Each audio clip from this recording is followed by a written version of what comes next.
What's going on, guys? We are back with another exciting episode of Popping Through Culture. I'm Chris. And I'm Rico. And today's episode, we are talking about a comic book. We're doing a comic book review. Well, I'm doing a comic book review because Rico, he's illiterate. I am not. Let's roll the credits. We're going to talk about the Avengers Annual No. 1. Poppin' with the culture. Pop it like it's hot. Poppin' with the culture. Pop it like it's hot. Take it to the top until the top. Now you're ready to pop. Look up in the sky. It's a bird or a plane. No! It's Rico driving Chris insane. Talking about Spider-Man, Batman, Joker, Mary Jane. Keeping it real, Men of Steel with their comic book game. Poppin' with the culture. Pop it like it's hot. Poppin' with the culture. Pop it like it's hot. Keeping it real, Men of Steel with their comic book game. With their comic book game. With their comic book game. What up, what up? We're back. We're back. So today's episode, we're talking about the Avengers Annual No. 1 with the cover of Godzilla. Godzilla is not in the issue. No. Who is in the issue is Thanos. Yes. And if you guys have been following Thanos recently, he's been on the hunt for the Infinity Stones, which Adam Warlock has imbued a soul into the stones, and they went all to find a stone bearer. And where this version of Thanos, it looks just like from the MCU movies. Yeah. And he's wearing the gauntlets. He's wearing two gauntlets that look like the Infinity Gauntlet. They actually have the hole for it and everything. But you later on you skip forward into the book. When he gets the stone, he actually puts him into his helmet, which is a pretty cool alteration or alternate use of where he puts the stones. But anyway, so this comic book takes on, he comes down to Earth to try to get all the stones. All the stones are in a person. Yes. And they are not all heroes. Some of them are kind of bad guys. And then so you have Thor and Captain Marvel trying to meet up with the stone bearers and figure out what's going to happen, move them somewhere else.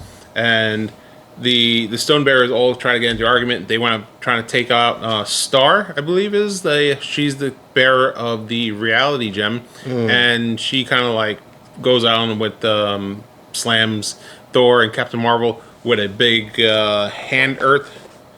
Yeah, that's a big splash. That's towards the end, but so she goes and they're like, "You're not gonna take my stone from me. It's my power." And we're like, "Whoa, whoa, whoa!" Which, by the way, Captain Marvel's her band outfit was pretty cool. I actually reached out to a friend of mine on TikTok. I said, "You should probably do this cosplay. It's pretty cool." So she was like, "Yeah, it's pretty cool. It looks pretty awesome. If you could probably pull that up somewhere." So it looks like a band outfit. She has like rolled up sleeves and gloves and like boots. That's her early 2000 outfit. Is that what it is? Yeah. Awesome. She has gloves on as well. Yeah, she has like little gloves. I have issue 1 of Captain America when she dons that outfit. It's all black, red top, and then the marching band jacket. Yeah. Pretty rad. Yeah, it's a pretty cool take for if you're a cosplayer. I like how they throwback, yeah. Yeah. So they got that. So and then we get Coulson's back. Coulson. Which I can you tell me, Rico, is Coulson in the comics or was he an MCU character? Yo, yes. What? Coulson isn't in the MCU 100%. Coulson is also in the comic books. Coulson also had his own show. Yes, the Shield. Agents of Shield. Yeah. So is he a character from the comic books? Yeah. Because I don't. Outside of he was not part of Avengers, Nick but he was Fury? part of Shield. Yeah. Okay. You do find him in Avengers. I don't remember what issue he first was in, but he was never one of those forefront characters. What brought him into the forefront was basically he was almost one of those. In Avengers 1, they needed someone to perish close to them for them all to come together. So that's what his role was for the first Avengers. But he was such a fan favorite that they basically put him in everything. Yeah. And I thought that was cool because he had almost every line he had was one of those cool one-liners. Yeah, one-liners and and he was honestly another breakaway character. Yeah. We have a lot of these breakaway characters they bring onto the show or in movies and forefront. Just the character's kind of on the sideline, and he's just a breakout character that people really love seeing. Yeah, and he was also one of those characters that we can relate to more then we could relate to Iron Man. And Yeah, Captain because America. he's more human. He is human, and And he's a big fan of the Avengers. yes, So Captain cool. America playing cards and everything. Yeah, right. So, if you guys have been following Thanos, he created 6 stone, right? 1, 2, 3, 4, 5, 6, 7, a 7 stone. Yes. Right, 7 stone. Sorry, trying to keep track. The Death Stone. So, keep track, right? Count. Yeah. Okay. So he's the bearer of the Death Stone. Saying the word death has always been hard Death for me. Stone. Death. See, I can't say Death. it. Death. Yeah. Say it. 'Cause I don't like it. I don't want to die. Not gonna die. It's English. That's why it's hard for him to say. I don't know. Anyway, Just so say delete stone.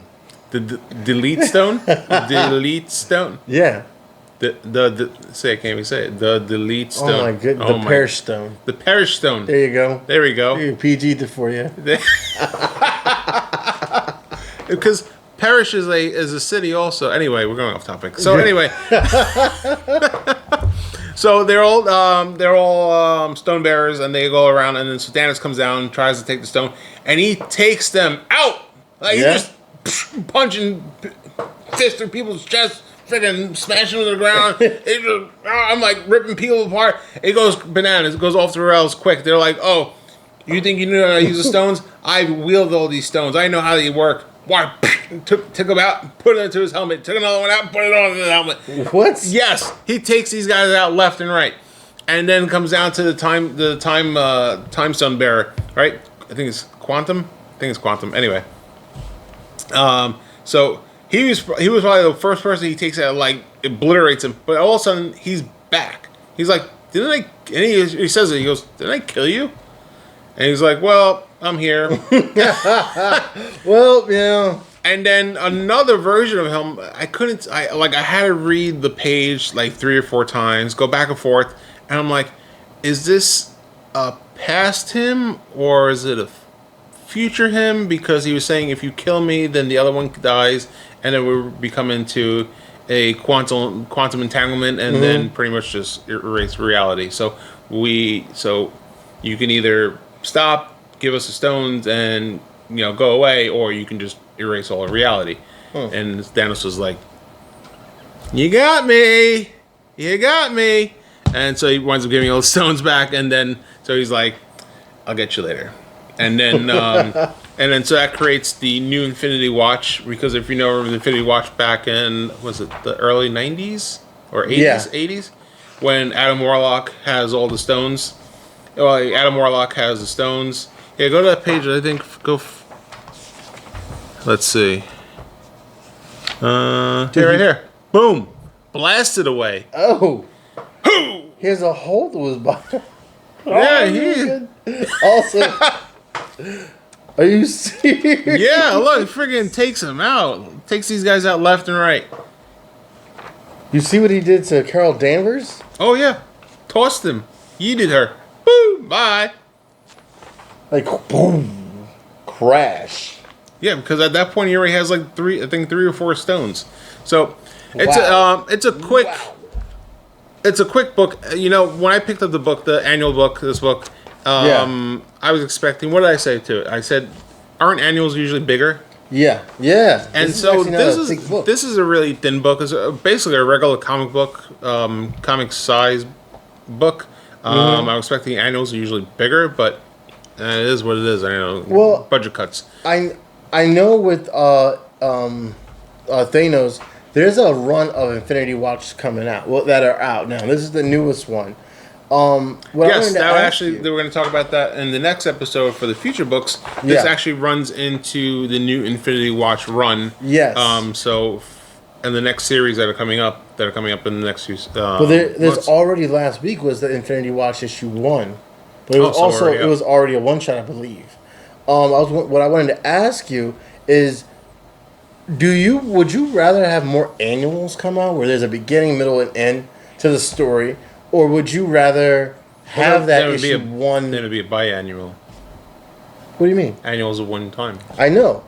So like instead of reading like issue 1, 2, 3 to like right now, Spider-Man's on like 58 or would you rather just have an issue I one? think it's on 64. But anyway, No, it's not. Amazing Spider-Man, Yeah. 64. Are you sure? Yes. 59. Oh no, because that's the future. Anyway, sorry. You're not. Keep up. You're going too fast. I'm thinking of the future. Sorry. Yeah.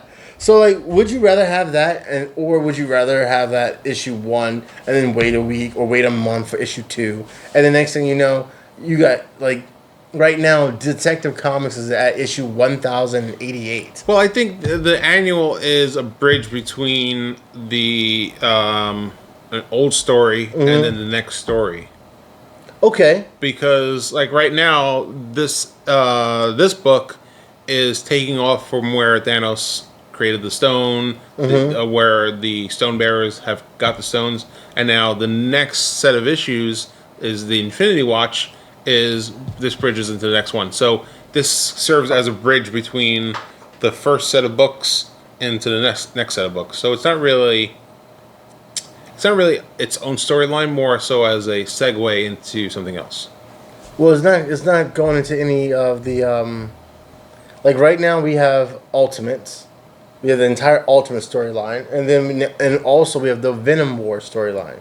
Now Venom War is starting to go into, like right now there's Venom War Daredevil issue 1 that's out, and also Venom War issue 2 is out. It's only a matter of time before it's Spider-Man Venom War, Avengers Venom War, yada yada yada. Yep. So exactly where does Infinity Watch fit into that? Unless it stays in its own continuity, on its own Earth, with its own character. It's its own storyline of. It's like kind of like when we talked about one of the last episodes. You have Daredevil and you have Spider-Man, all fighting in New York City, but they're all in their own little pockets of the city. Yeah. So Avengers and the Infinity Watch have their own stuff to deal with. You also have X-Men that we're dealing with. And they're not going to be in this. No. They're going to be in their own thing. Yeah, so they're dealing with their own stuff. So you have all these different characters that kind of operate in their own little pockets, but also mesh together. Because they actually have the X-Men books that we're talking about. We actually talked about this last episode of the X-Men review, where how are they going to tangle up, which actually goes into which I was going to talk about for the next episode of the next books to get for X-Men. Though all three books are part 1, 2, and 3 of the next storyline. So at some point they want it meshing together. Where they come in, where they leave, it's like a fine line, and that's the fun part of having to get the main storyline of any book, like say Absolute Power, but then you have all the Absolute Power tie-ins. You have Venom War, you have the main story of Venom War, but then you have all the Venom War tie-ins. Yeah. What I'm waiting to see is the X-Men crossover with Avengers or with Spider-Man or with Daredevil. For the longest time, we've been getting X-Men in its own pocket, and they deal with their own problems, and we don't. It's almost like the Avengers other characters don't even exist in the X-Men's world. Infinity War. No, not That Infinity was so War. long ago, No, sorry, not Infinity War. My bad. I was thinking about Immortal Door, right? And then you have Aurora Storm comes and helps him battle the Uru Thor, the original Thor, like the Titan Thor. So she comes in. So that's an X-Men. That's a mutant. Yeah. And that was before. That was just before the end of the Krakoan age. You got me saying it. Get me. Well, no. I'm just waiting to see like a Spider-Man crawl. Like they're in New York City, like you were saying. Yeah, there is. How come we can't get Professor X in because he's in jail. He's in jail. He's in jail. Professor X is in jail. Get it together. Read your books. Which one? Huh? Which X-Men? The X-Men book before There's at the end. Three X-Men books. At the end of the Krakoa age, he got put in Oh jail. yeah, he is in jail. Because you're right. I forgot about that. They tell you in episode 1. And he's in jail. Uncanny. Yes. He's in jail. That's why you can't get that. Anyway. Yeah, that's why. My kid said that the other day. We were talking about the story. And he goes, anyway, I was like, He just we're done. he was like, yeah, we're talking about something. He goes, anyway, and he proceeded to something else. I was like, oh, God. This guy is going from 7 going on to 18. Man. Anyway, I digress. Anyway. So this is a cool book. It's a quick read. If you need something in between, the past storyline and the new storyline, pick it up. You don't have to pick it up because again, it's like a bridge. Yeah. It's like an intermediate book. 3. So this comic book right here, $4.99. Yep. You're only giving it a 3? It's a 3. Yeah. Because it's not Artwork. How do you feel about it? artwork. I like it. It's like more like that realistic artwork. You don't like it because of the heavy lines, but it has like that more. It reminds me of The Boys. It reminds me of The Boys comic book, where it's like they're trying to go realistic, but they're not. Like the way X-Men is drawn, it looks really good. I love that style of art. Which X-Men? Uncanny X-Men. Okay. But I also like it's John Romita, even though he's kind of drifted off personally. I believe that, but in the new Spider-Man, Amazing Spider-Man comics, it's John Romita Jr. You can't really dislike him, you know. But in this, it's just I don't know, man. Like Batman 151 was drawn similar, and it was like they brought in a guest artist to do the issue, and then he was gone the next issue. And it was like, because I'm following Batman right now. Okay. And it's like, I got reminded of that. I'm like, oh man, why we got to bring in this hard line, thin outline? It just all looks like it was phoned in. And well, it's like really colorful, like because it's taking place during daytime, so it's a lot of blue background, blue skies and everything. There's a guy that's all blue. Yeah. Kind of reminds me of Mr. Manhattan. Yeah. From Watchmen. And then you got Thanos popping in his purple testicle chin. But like you can just tell that this is minimum detail, and it just needed to be quickly done.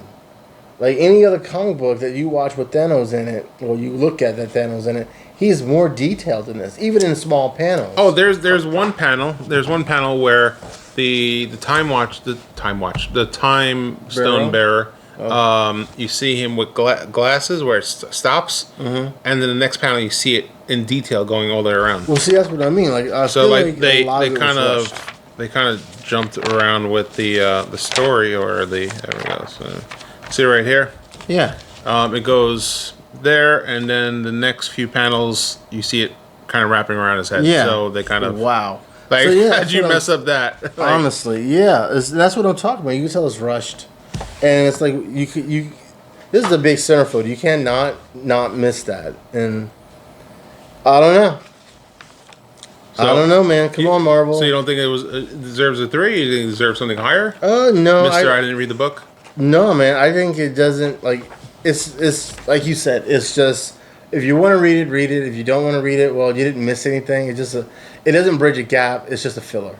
But if you like the Avengers, you like Thanos.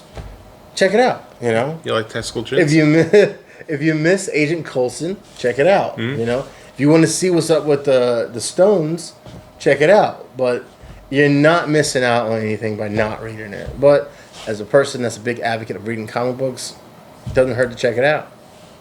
All right. Yeah, that's it. Rico to give a review, but he didn't read it, so nah, man. You're just gonna get my review on that. So this is episode. We're talking about Avengers Annual No. 1. Yes. Like I said before, this is like kind of like a bridge between storylines, and that's our take, or my take, His take on this book, guys. If you've read this book, let us know in the comments below. Let us know what your take on it. You think it's a 3? Deserves something higher? Something lower? Let us know. We'd like to see those comments down below. Make sure you guys give this video a like because it's free, and it helps me pay for more comic books. Yeah, right. Because Rico's stingy. This is his. I'm giving this to him. Whenever after he manhandled it. Whenever we do comic book reviews, he keeps the comic book. I try. I'd be like, "Here's the comic book back." Yeah, I'm like, "Here's," and he's like, "Oh, take whatever." the comic peasant. Yeah, see, exactly. I have 50 more. That's what he thinks of me. Anyway, guys, this is a conversation as always. I'm Chris. And I'm Rico. And we are Popping Through Culture. We'll see you guys next time. Peace. I don't know. You want to talk about this dumbass comic book. Did you like it? You're the one that was always talking like, we don't talk about comic books. Well, because-" pretty cool comics. Did you read this? Yes, I read it. Was it good? Yeah. It was pretty cool. Was it?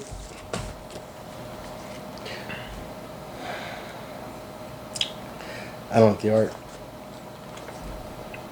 Why not? It's just I don't like the.